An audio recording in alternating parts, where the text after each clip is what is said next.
शकाय प्रसृतान् शेषान् औत्सुक्यमोहारतिदाय जघान यो पूर्ववैद्याय नमोऽस्तु तस्मै। हम अष्टांग हृदय सूत्र स्थान पढ़ रहे हैं। उस अष्टांग हृदय सूत्र स्थान में पांचवा अध्याय हमारा चालू है। फिफ्थ अध्याय जब भी हम कंसिडर करते हैं तो उसमें जैसे कि हमने कहा था कि बहुत सारी अलग अलग व्याधियां इसमें देखने के लिए मिलती है। इसके निदान इधर पढ़ने के लिए मिलते हैं। इसके लिए राजक्ष्माली निदान जो अध्याय है वो बहुत ही ज्यादा महत्वपूर्ण है।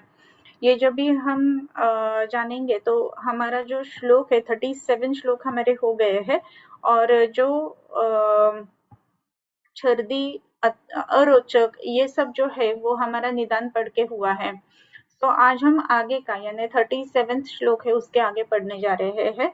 तो उसमें क्या है, तो उसमें एक महत्वपूर्ण बात है कि जो रुद्रोग के बारे में बताया गया है। अथ रुद्रोग निदानम, उसमें एक मिनट, हाँ, ओके। लास्ट जो हमारे श्लोक हुए थे उसमें हम सर्दी पढ़ रहे थे।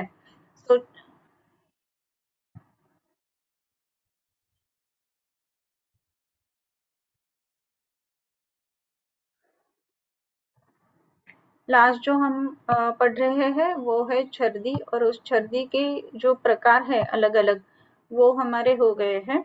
ये छर्दी के जो प्रकार है उसके अनुसार अगर हम देखेंगे तो इसमें क्या क्या देखने के लिए मिलता है। उसके बाद में जो आया है वो रुद्रोग है। इधर अगर हम देखेंगे तो छर्दी के बाद रुद्रोग ऐसे आया है। छर्दी और रुद्रोग इनका अगर हम क्रोनोलॉजी या फिर उसके बाद में क्यों आया है देखेंगे तो उसमें हृदय जो है वो उरस्थान है, आमाशय जो है वो भी उरस्थान में है। छर्दी का वेग जब भी धारण किया जाता है तो वो छर्दी का वेग धारण करने के कारण भी रुद्रोग उत्पन्न होता है। और इसी के लिए छर्दी के बाद अगर हम देखते हैं तो रुद्रोग आया है। छर्दी का हमने देखा था कि कफ के कारण, पित्त के कारण, ये जो अलग अलग प्रकार है उसमें एक अलग प्रकार आया था कि छर्दी द्विष्टार्थ योगजा, ऐसी एक छर्दी आई है। मन को द्वेष या फिर द्विष्ट अर्थ यानी उसके जो विषय सामने आ जाते हैं उसके कारण वो छर्दी हो जाती है। और ये द्विष्टार्थ जो छर्दी है उसके बाद में रुद्रोग का वर्णन करते हैं, अथ रुद्रोग निदानम। द्वेष यानी मन जो है वो भी संप्राप्ति में बहुत ही ज्यादा महत्वपूर्ण पार्ट लेता है, यही इसमें देखने के लिए हमें मिलता है। इसी के कारण रुद्रोग जो है वो छर्दी के बाद में है, और वो भी स्पेसिफिकली द्विष्टार्थ जो छर्दी के बाद में आता है, ये हमें जानना चाहिए। रुद्रोग का निदान जब भी हम देखेंगे तो उसमें हमें हमेशा से ही एक बात याद रखना जरूरी है कि ये जो हम रुद्रोग का निदान देखते हैं तो उसमें मन की जो अवस्था है वो भी उतनी ही महत्वपूर्ण है, ये हमेशा से ध्यान में रखना चाहिए। इसमें अथ रुद्रोग निदानम स्मृता पंचतु रुद्गदाः, ये संख्या संप्राप्ति बताई गई। रुद्रोग कितने हैं? 5। 5 प्रकार के ये रुद्रोग है ऐसे कहा जाता है, राइट। ये कौन कौन से है? उसमें है तेषां गुल्म निदानोक्तैः समुत्थानैश्च संभवः वातेन शूल्यतेत्यर्थं तुद्यते स्फुटतीव च भिद्यते शुष्यति स्तब्धं हृदयं शून्यता द्रवः अकस्माद्दीनता शोको भयं शब्दासहिष्णुता वेपथुर्वेष्टनं मोहः श्वासरोधोल्पनिद्रता पित्तातृष्णा भ्रमोमूर्छा दाहस्वेदोम्लकक्लमः छर्दनं चाम्लपित्तास्य धूमकपीतताज्वरः श्लेष्मणाहृदयं मंत्रं भारिकं साश्मगर्भवत् कासाग्निसाधनिष्ठिव निद्रालस्या रुचिज्वराः सर्वलिंगास्त्रिभिर्दोषैः कृमिभिः श्यावनेत्रता। ये सब जो है वो रुद्रोग के श्लोक आ जाते हैं, राइट। इसमें तेषां गुल्म निदानोक्तैः ऐसे कहा गया है। गुल्म के जो निदान है उसके अनुसार ये संप्राप्ति हो जाती है, या फिर वही निदान जो है वो रुद्रोग के निदान है। अभी अगर ऐसे कहा गया है तो अभी तक यानी 5वें अध्याय तक गुल्म का निदान हमारा पढ़ के नहीं हुआ है। लेकिन फिर भी उसका रेफरेंस इधर आया है। सो इसी को क्या कहते हैं कि अनागतावेक्षणा तंत्र युक्ति। अनागत यानी जो अभी आया नहीं है उसकी ईक्षणा करना या फिर उसको देखना, ये जो है ये तंत्र युक्ति जो है इसको अनागतावेक्षणा ऐसे कहा जाता है। तो अगर ऐसी बात है तो थोड़ा सा आगे जाके हमें जो गुल्म है उसके निदान पढ़ना ये भी बहुत ही जरूरी है। सो गुल्म के जब भी हम निदान देखते हैं तो उसमें क्या क्या आ जाता है वो भी देख लेंगे। सो गुल्म किधर है, 11th चैप्टर है कि जिसमें विद्रति वृद्धि और गुल्म ये कहा गया है। सो रुक्ष कृष्ण अरुणशिरा तंतु जाल गवाक्षिताः गुल्म अष्टधा पृथक दोषैः संसृष्टैः निचयंगतो आर्तवस्य च दोषेण नारीणां जायते अष्टमः। ये 8 प्रकार का गुल्म है। उसके निदान क्या क्या है, तो ज्वर छर्दी अतिसार आद्यैः वमनाद्यैश्च कर्मभिः। ज्वर अतिसार छर्दी और वमन यानी वमन जो पंचकर्म प्रोसीजर है उसमें कर्मभिः कर्षितः वातलान्याते शीतम चाम्बु बुभुक्षितः ऐसे कहा गया है। सो सह पिबंच अन्नानि लंघनम पृथक आदिकम स्वेदो देह संक्षोभी छर्दीर्वा समुदीर्यते। ऐसा सब उसका निदान आया। तो ये निदान कैसा है कि ज्वर जो है अतिसार है, उस रोगों से पीड़ित जब भी पेशेंट है वो अगर कृश होता है तो उसको वातकर आहार अगर लिया जाता है तो गुल्म की संप्राप्ति हो जाती है। वैसे ही संप्राप्ति रुद्रोग की बताई गई है या फिर वैसे ही निदान जो है वो रुद्रोग के बताए गए हैं। सो आपको एक मैं आज जरूर होमवर्क दे दूंगी कि गुल्म का जो निदान है वो आगे जाके पूरा पढ़ना है और गुल्म के जो हेतु बताए गए हैं वो लिखना है, सो दैट हमें रुद्रोग के हेतु भी मालूम हो जाएंगे। अभी जैसे कि मैंने कहा कि छर्दी के बाद ये रुद्रोग आ जाता है। छर्दी के बाद जब भी रुद्रोग आता है तो उसमें एक बात ये ध्यान में रखना जरूरी है कि आमाशय उद्भव, उरस्थ उद्भव और विषय उसका कैसा है और मन कैसा है, ये सब बातें उसमें ध्यान में रखना जरूरी है। सो तेषां गुल्म निदानोक्तैः समुत्थानैश्च संभवः। गुल्म के निदान जो है वो समुत्थान, वो सब एक साथ जब भी आ जाते हैं तो उसके कारण ये रुद्रोग उत्पन्न हो जाता है। इसमें क्या हो जाता है, सो वातेन शूल्यते इत्यर्थम तुद्यते स्फुटतीव च।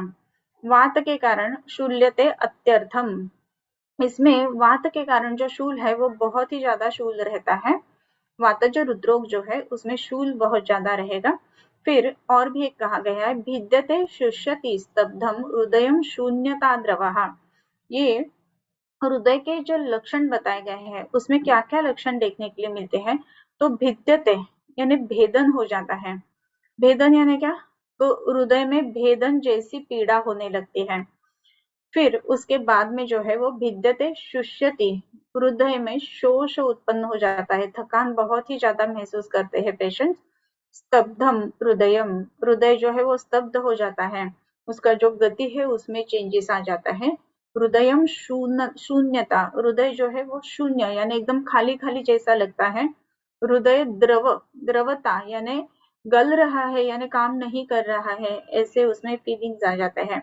सो ये अलग अलग वातज जो रुद्रोग बताया गया है उसके अलग अलग लक्षण बताए जाते हैं। फिर भिद्यते शुष्यति स्तब्धम हृदय शून्यता द्रवः अकस्मात् दीनता शोको भयं शब्दासहिष्णुता वेपथुर्वेष्टनम मोह श्वासरोधोल्प निद्रता। अकस्मात दीनता शोको, एकदम कुछ भी कारण नहीं है लेकिन फिर भी बहुत ज्यादा दीन महसूस करता है पेशेंट, अकस्मात दीनता। फिर उसके बाद में जो आता है वो शोक, पेशेंट जो है उसको कुछ भी कारण नहीं है लेकिन फिर भी एकदम क्या हम बोल सकते हैं कि उसको शोक उत्पन्न हो जाता है। इसका मतलब ऐसा है कि वो पेशेंट जो है वो आनंदित नहीं रह पाता है, शोक हो जाता है उसको, भय उत्पन्न हो जाता है किसी भी चीज का। पेशेंट बहुत बार ऐसे कहते हैं मुझे बहुत ज्यादा डर लगता है, कुछ होगा तो नहीं, अभी होने वाला क्या है इमीडिएटली, ऐसी अगर बात हम करें, लेकिन फिर भी पेशेंट बहुत ज्यादा डरता है। सो भय ये लक्षण उसमें बहुत ज्यादा देखने के लिए मिलता है। फिर शब्दा सहिष्णुता, ये एक महत्वपूर्ण लक्षण है। वो कुछ भी अगर बोलता है, कोई भी कुछ भी बोलता है, सो अच्छे शब्द भी उसको असहिष्णु शब्द के लिए वो हो जाता है। क्या है ये? तो शब्दासहिष्णुता, ये लक्षण उसमें देखने के लिए मिलता है। बहुत ज्यादा समय ऐसा कि कुछ भी बहुत ज्यादा बड़ा आवाज है वो तो किसी को भी पसंद नहीं रहता है, लेकिन छोटे आवाज भी ये जो लोग रहते हैं उनको पसंद नहीं रहते हैं। सो ये बात उसमें शब्दासहिष्णुता, ये रुद्रोग का, वातज रुद्रोग का लक्षण है, ये जानना चाहिए। फिर वेपथुर वेष्टनम मोहहा, वेपथु कंप हो जाती है, शरीर में कपकपी बहुत ही ज्यादा आ जाती है। कंप होना ऐसी जो बात है ना, उसमें अगर हम देखेंगे तो आ, हस्त कंप है, या फिर ग्रीवा कंप है, या फिर एकांग कंप है। सो इसमें क्या है कि पूरा शरीर ही कपकपाता है। टिपिकली जब भी बहुत एज वाले जो पेशेंट्स रहते हैं ना, उसमें ये लक्षण ज्यादा करके देखने के लिए मिलता है कि पूरा शरीर जो है वो थोड़ी देर के लिए कपकपाता है। सो उस समय कार्डियक आउटपुट जो है वो अच्छी तरह से नहीं मिल पाता है शरीर को, इसी के लिए वो थरथराट हो जाती है।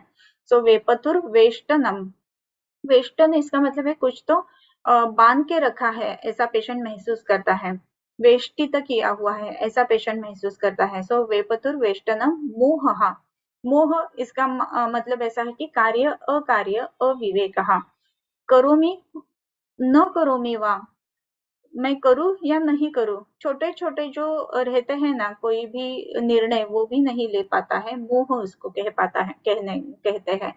सो श्वास रोध, दिक्कतें आ जाती है, सांस फूल जाती है, श्वास जो है वो अच्छी तरह से ले नहीं पाता है। और अल्प निद्रता, निद्रा इसकी खंडित होती है हमेशा। जैसे कि हम कहते हैं कि निद्रा जो है वो शरीर की भूत धात्री है। निद्रा जो है वो अगर अच्छी आती है तो जनरली ऐसा देखा जाता है कि पेशेंट का जो हेल्थ है वो अच्छी तरह से मेंटेन हो पाता है। लेकिन कभी कभी निद्रा जो है वो अल्प निद्रता, ये जो बताया गया है, इसमें पेशेंट सो ही नहीं पाता है, उसको समय है। ऐसा नहीं है कि उसकी कम नींद हो रही है इसके लिए वो अल्प निद्रता लिखना है। सो पेशेंट के पास समय है, बाकी भी वो सोने के लिए सब रेडी है, लेकिन उसकी नींद ही कम हो जाती है, दैट इज अल्प निद्रता। फिर ये सब जो है वो वातज रुद्रोग के लक्षण बताए गए हैं।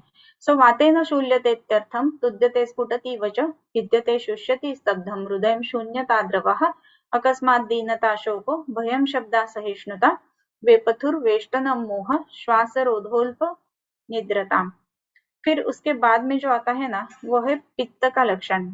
सो इसमें क्या है? सो पित्ता तृष्णा भ्रमो मूर्छा, दाह स्वेदोमलक क्लमः, छर्दनम चाम्ल पित्तास्य, धूमक पीतता ज्वरः।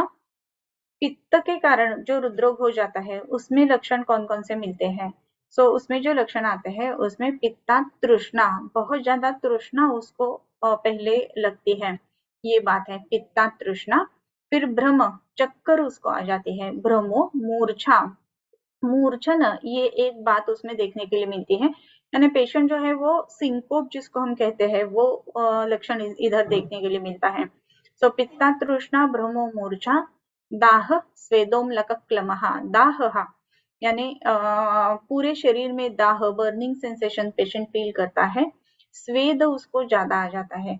जो पेशेंट हृदरोग के हमें मालूम होते हैं उसमें एक लक्षण हमेशा ऐसे ही देखने के लिए मिलता है कि इन पेशेंट्स को स्वेद प्रवृत्ति जो है वो अधिकतम देखने के लिए मिलती है। टिपिकली जब भी पित्तज हृदरोग रहता है उसमें ये स्वेद प्रवृत्ति है ना वो बहुत ही ज्यादा देखने के लिए मिलती है। सो ये स्वेद प्रवृत्ति अधिक होना ये टिपिकली पित्तज हृदरोग का लक्षण है, ये ध्यान में रखना जरूरी है। दाह स्वेद अम्लक धूमक, दाह स्वेदोम्लक क्लमः, स्वेद अम्लक और क्लम, ये दो बात बताया गया है। अम्लक इसका मतलब क्या है? बहुत बार ऐसा पेशेंट बताता है कि एकदम खट्टा जो पानी रहता है ना ऊपर तक आ जाता है और फिर नीचे जाता है, उसमें दाह रहता है, गर्म रहता है वो, लेकिन छर्दी नहीं होती है, दैट इज कॉल्ड एज अम्लक, कि ऊपर आना या फिर जिसको हम रिफ्लेक्स कहेंगे, रिफ्लक्स कहेंगे, जो गैस्ट्रिक रिफ्लक्स रहता है कि ऊपर आके फिर से वापस जाना, इसी को गैस्ट्रिक रिफ्लक्स ऐसा कहते हैं। सो ये इसके कारण वो जो एसिड है वो अन्न नलिका में आने के कारण उसमें भी कभी कभी हमें इसोफिजाइटिस वगैरह देखने के लिए मिलता है। सो अम्लक, और उसके बाद में जो शब्द आया है वो है क्लम, क्लम यानी बहुत ज्यादा थकान। पेशेंट जो है ना वो ऐसा कहता है कि मैं अब भी सो के उठा हूँ लेकिन फिर भी बहुत ही थकान महसूस कर रहा हूँ। यह टिपिकल लक्षण है क्लम का। सो ये पेशेंट्स में क्लम हमें देखने के लिए मिलता है कि पेशेंट बहुत ही ज्यादा थका हुआ रहता है। सो पित्तज हृदरोग में छर्दनम च अम्ल पित्तस्य, इसमें अम्ल पित्त जैसा, अम्ल पित्त यानी अम्ल रस का जो पित्त है उसका छर्दन हो जाता है, छर्दी हो जाती है। बहुत बार ऐसा हो जाता है कि पित्तज हृदरोग और अम्ल पित्त, इसमें डिफरेंशिएशन जो है वो बहुत बार मालूम नहीं होता है, या फिर उसका जो परसेप्शन है वो अलग किया जाता है। पेशेंट को अगर अम्ल पित्त यानी अम्ल रस की छर्दी हो रही है तो वो अम्ल पित्त ही है, ऐसा बहुत बार निदान किया जाता है, लेकिन वो मिसगाइड हो जाता है। सो इसके लिए अगर छर्दी हो रही है और उसके साथ बहुत ही ज्यादा स्वेटिंग है, ऐसी बात है, तो हृदरोग के बारे में हमें हमेशा सोचना जरूरी रहता है। सो छर्दनम च अम्ल पित्तस्य धूमक पीतता ज्वरः, धूमकः इसका मतलब ऐसा कि धूमायन ऐसा महसूस करता है पेशेंट। धूमायन जब भी हम कहेंगे ना तो पेशेंट टिपिकली कहता है कि कान में से धुआं निकलता है, ऐसा लगता है। पीतता, पूरे शरीर के ऊपर एक टिपिकल पीतता आ जाती है, और ज्वर, ये भी लक्षण इसमें देखने के लिए मिलता है। सो ये अलग अलग लक्षण है कि जो पित्तज हृदरोग में हमें देखने के लिए मिलते हैं। फिर इसके बाद में जो एक आता है वो है कफज हृदरोग। उसमें श्लेष्मणा हृदयं स्तब्धं भारिकं साश्मगर्भवत् कासाग्निसादनिष्ठिव निद्रालस्यारुचिज्वराः सर्वलिंगस्त्रिभिर्दोषि कृमिभिश्चावनेत्रता। श्लेष्मणा हृदयं स्तब्धं भारिकं साश्मगर्भवत्, श्लेष्मणा कफ के कारण जो हृदरोग हो जाता है उसमें क्या हो जाता है, सो हृदय जो है वो स्तब्ध हो जाता है, ऐसे कहा गया है। सो श्लेष्मणा हृदयं स्तब्धं भारिकम, भारिकम हेवी लगना, हृदय के ऊपर कुछ वजन रख दिया है, ऐसा पेशेंट महसूस करता है। सो श्लेष्मणांग कफ के कारण जब ये हृदरोग हो जाता है तो हृदय के ऊपर प्रेशर है या फिर हृदय के ऊपर वजन है, ऐसा पेशेंट बताता है। सो जनरली जो कार्डियक फेल्योर यानी कंजेस्टिव कार्डियक फेल्योर वगैरह जो पेशेंट्स रहते हैं, जो कि राइट वेंट्रिकुलर फेल्योर से चालू हो जाते हैं, तो ये जो पेशेंट्स है ना वो उनका हम कैटेगराइजेशन बहुत बार ऐसा कफज हृदरोग में कर सकते हैं। सो श्लेष्मणा हृदयं स्तब्धं भारिकं साश्म गर्भवत, स अश्म गर्भवत, अश्म गर्भ, अश्म इसका मतलब है पत्थर, ओके। गर्भवत, जिसके गर्भ में पत्थर है वो कितना हेवीनेस फील करेगा, वैसा हेवीनेस ये हृदय के अंदर जब भी पत्थर है ऐसा फीलिंग रहेगा ना, वैसा फीलिंग पेशेंट को आ जाता है जो कफज हृदरोग रहता है। सो इसमें बहुत ही हेवीनेस पेशेंट फील करता है, ये टिपिकल पेशेंट बताते हैं। सो हेवीनेस ऑफ द चेस्ट ऐसा जब भी रहेगा तो उसमें हमें इस कफज हृदरोग के एंगल से उसको देखना चाहिए, ओके। अभी जो न्यूमोनिक पेशेंट्स रहते हैं, न्यूमोनिया के पैचेस है, एम्फिजिमा है, ऐसे जो पेशेंट्स हैं उन्हें भी बहुत बार ऐसा है कि जो चेस्ट है वो हेवी है, ऐसा पेशेंट्स बताते हैं। सो ऐसी जब भी बात रहती है तो हृदरोग के बारे में भी हमें जरूर ही जरूर सोचना पड़ता है, ये बात ध्यान में रखना जरूरी है, ऐसा मुझे लगता है। सो श्लेष्मणा हृदय स्तब्धम भारिकम साश्म गर्भवत कासाग्नि साधनिष्ठिव, कास, उसमें कास ये लक्षण आ जाता है। जैसे कि अभी मैंने कहा कि न्यूमोनिक पैचेस जब भी रहते हैं तो ये जनरली देखने के लिए मिलता है कि ये अगर पैचेस है तो पेशेंट जो है उसमें क्या हो जाता है कि कास यानी खांसी ज्यादा आ जाती है।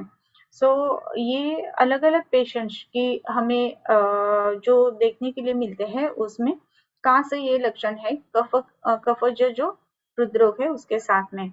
सो कास अग्नि साध, अग्नि का सदन यानी कुछ भी खाने के लिए मन नहीं है, जो खाना खा रहा है उसको भी हजम करने की ताकत शरीर में नहीं है। सो ये जो है वो है अग्निसाध। फिर निष्ठीव, निष्ठीवन हो जाता है यानी लालास्राव हो जाता है, निद्रा बहुत ज्यादा आ जाती है इसमें, आलस्य, अरुचि और ज्वर। निद्रा, निद्रा क्यों आ जाती है, सो कफक जो है वो सामता के स्वरूप में है, किसी के लिए जो शरीर है वो भारी है, स अश्म गर्भवत है। सो कफज निद्रा जिसे हम कहते हैं उस तरीके की निद्रा की उठे सो के उठे तो भी हेवीनेस फील होता है, लेकिन फिर भी कुछ भी करने का मन नहीं होता है, ऐसी निद्रा इसमें आ जाती है। फिर उसके बाद में जो है वो निद्रा आलस्य, ऐसा शब्द आया है, कुछ भी करने की पेशेंट को इच्छा नहीं है, ऐसा हो जाता है। अरुचि भी पेशेंट को रहती है, और ज्वर ये भी लक्षण उसमें देखने के लिए मिलता है। मंद ज्वर जिसे हम कहते हैं वैसा लक्षण रहता है। सर्वलिंगस्त्रिभिर दोषैहि, तीनों दोष से जब ये हृदरोग रहता है तो सर्वलिंग ऐसे देखने के लिए मिलता है। सर्वलिंग है ना, सर्व लक्षण उसमें देखने के लिए मिलते हैं, यानी वात के भी लक्षण देखने के लिए मिलेंगे, पित्त के भी लक्षण देखने के मिलेंगे और कफ के भी लक्षण देखने को मिलेंगे। ऐसी जब भी बात रहती है तो उसको स्त्रीलिंग या फिर तीनों दोषों वाला या फिर त्रिदोषज हृदरोग ऐसा हम कहते हैं। सो सर्वलिंग स्त्रीभिर दोषैहि कृमिभिः श्रावनेत्रता। अभी इसके बाद में जो बताते हैं वो है कृमिज हृदरोग। सो कृमिभिः श्रावनेत्रता, कृमिज हृदरोग है उसमें श्रावनेत्रता यानी नेत्र जो है उसमें श्रावता, श्राव इसका मतलब है ग्रेनेस, ग्रे जो स्ट्रक्चर रहता है, ग्रे कलर जो रहता है वैसा उसमें आ जाता है। फिर उसमें कृमिभिः श्रावनेत्रता, कासाग्निसादनिष्ठिव निद्रालस्या रुचिज्वराः सर्वलिंगस्त्रिभिर्दोषे कृमिभिः श्रावनेत्रता तमः प्रवेशोरुल्लासः शोषः कंडूकफश्रुतिः। तमः प्रवेशो, तम के अंदर प्रवेश कर रहा है, अंधेरा है और अंधेरे में वो प्रवेश कर रहा है, ऐसा पेशेंट को लगता है कृमिज हृदरोग जब भी रहता है तो। तम प्रवेशो रुल्लासः, रुल्लास ये लक्षण उसमें एक ज्यादा देखने के लिए मिलता है। ये रुल्लास क्यों है? कोई भी जब भी कृमि शरीर में रहते हैं, जो कृमि जब भी शरीर में रहेंगे तो क्या हो जाता है, उत्क्लेश उत्पन्न हो जाती है, और ये जो उत्क्लेश है उसके कारण ये उल्लास यानी मळमळ ज्याला मराठीत म्हणतो या फिर जी मचलना, ये लक्षण इसमें देखने के लिए मिलते हैं। तम प्रवेश और उल्लास, शोष कंडू कफश्रुति ही, शोष ये भी लक्षण इसमें आता है। शोष इसका मतलब है कि जो धातु रहते हैं ना वो शुष्क हो जाते हैं, धातु जो है वो शोष अवस्था में जाते हैं। ये शोष अवस्था क्या है? तो कृमि जब भी शरीर में है तो जो आहार रस है वो कृमि ही शोषित कर लेती है, इसी के लिए जो रुग्ण है उसमें शोष के लक्षण देखने के लिए हमें मिलते हैं। सो शोष ये एक लक्षण कृमिज हृदरोग का अलग सा है, वो ध्यान में रखना जरूरी है। कंडू कफश्रुति ही, कंडू भी इसमें देखने के लिए मिलता है। कफ जो है कृमि जो रहते हैं वो टिपिकली जिधर क्लेज ज्यादा रहेगा उधर ही रहेंगे, इसके लिए पूरे शरीर के ऊपर कंडू ये लक्षण देखने के लिए मिलता है। कफ श्रवण, लालास्राव या मुख से कफ की श्रुति ऐसे लक्षण है। हृदय प्रततम चात्र क्रकचेनैव धार्यते, प्रतत नाम सतत, ओके, हृदय जो है वो सतत कैसा लगता है, क्रकचेनैव धार्यते, हृदय है और उसको अगर कोई भी डोर से जकड़ाया गया है, सो क्रकच कर्कचून बांधणं ज्याला म्हणतात, लाइक दैट, ये जो है वो बहुत ही एकदम पिळवटल्यासारखं दुखणं ऐसा जो है ना वो पेशेंट को देखने के लिए मिलता है। हृदय प्रततं चात्र क्रकचेनैव धार्यते चिकित्सेत आमयम घोरम तम शीघ्रम शीघ्रकारिणम। ये जो रोग है हृदरोग वो कैसा है, शीघ्र चिकित्सा करनी चाहिए इसकी, क्योंकि क्या है वो शीघ्र कारिण यानी उसके जो परिणाम शरीर के ऊपर आ जाते हैं वो बहुत ही शीघ्र आ जाते हैं, उसको समय कम मिलता है, और इसी के लिए ये जो हृदरोग के पेशेंट्स रहते हैं उनकी चिकित्सा जो है वो बहुत ही शीघ्र करनी चाहिए, उसमें समय निकालना ये बात प्राकृत नहीं है, अच्छी नहीं है, ये ध्यान में रखना जरूरी है। सो इति रुद्रोग निदानम, एक 4-5 जो श्लोक है उसी में पूरा रुद्रोग बताया गया है, लेकिन इसका अगर हम एक्सप्लेनेशन या फिर एक्चुअल पेशेंट्स में देखेंगे तो बहुत सारे पेशेंट्स इसमें आ जाते हैं। सो स्मृतः पंचकतु हृद्गदाः तेषां गुल्म निदानोक्ते समुत्थानैश्च संभवः वातेन शूल्यतेत्यर्थं तुद्यते स्फुटतीव च भिद्यते शुष्यति स्तब्धं हृदयं शून्यताद्रवः अकस्माद्दीनता शोको भयं शब्दा सहिष्णुता वेपथुर्वो वेष्टनं मोह श्वासरोधोल्पनिद्रता पित्तातृष्णा भ्रमो मूर्छा दाहस्वेदोम्लकक्लमः छर्दनं चाम्लपित्तास्य धूमकपीतताज्वरः श्लेष्मणा हृदयं स्तब्धं भारिकं साश्मगर्भवत् प्रासाग्निसादनिष्ठीव निद्रालस्या रुचिज्वराः सर्वलिङ्गस्त्रिभिर्दोषैः कृमिभिः श्रावनेत्रता कासाग्निसादनिष्ठि तमः प्रवेशोरुल्लासः शोषकण्डुः कफश्रुतिः हृदयं प्रततं चात्र क्रकचेनैव धार्यते चिकित्सेदामयं घोरं तं शीघ्रं शीघ्रकारिणम्। इसी के लिए ये रुद्रोक जो है वो चिकित्सा करने के लिए शीघ्रतर उसकी चिकित्सा करनी चाहिए। उसके बाद में तृष्णा ये बताया गया है, तो इसका एक श्लोक पढ़ के आज इधर ही रुकते हैं। वातात पित्तात कफात तृष्णा सन्निपातात रसक्षयात षष्ठी सात उपसर्गाच्च वात पित्ते तु कारणम। 45 श्लोक है, उधर से नेक्स्ट टाइम पढ़ेंगे। किंबहुना तुमचे केले धर्म कीर्तन हे सिद्धी गेले तेथ माझे जुरले पायिकपण आता विश्वात्मके देवी येणे भाग्यज्ञे तोषावे दोषोनी मच द्यावे पसाय दान हे जे खळांची व्यंकटी सांडो तया सत्कर्मी रती वाढो भूता परस्परे पडो मैत्र जीवांचे दुरितांचे तिमिर जावो विश्वस्वधर्म सूरे पाहो सुजे वांछील तो ते लाहो प्राणिजात वर्षत सकळ मंगळी ईश्वर निष्ठांची मांदियाळी अनवरत भूमंडळी भेटतो भूता चला कल्पतरूंचे आरव चेतना चिंतामणींचे गाव बोलते जे अर्णव पियुषांचे चंद्रमे जे अलांछन मार्तंड जे तापहीन ते सर्वाही सदा सज्जन सोयरे होतो किंबहुना सर्व सुखी पूर्ण होनी ती लोकी भजितो आदि पुरुषी अखंडित आणि ग्रंथोपजीवी विशेषी लोकी दृष्टा दृष्ट विजय होवावे जी हेथ म्हणे श्री विश्वेश्वरावो हा होईल दान पसावो येणे वरे ज्ञान देवो सुखिया झाला ते बरे त्यात देव सुखिया झाला।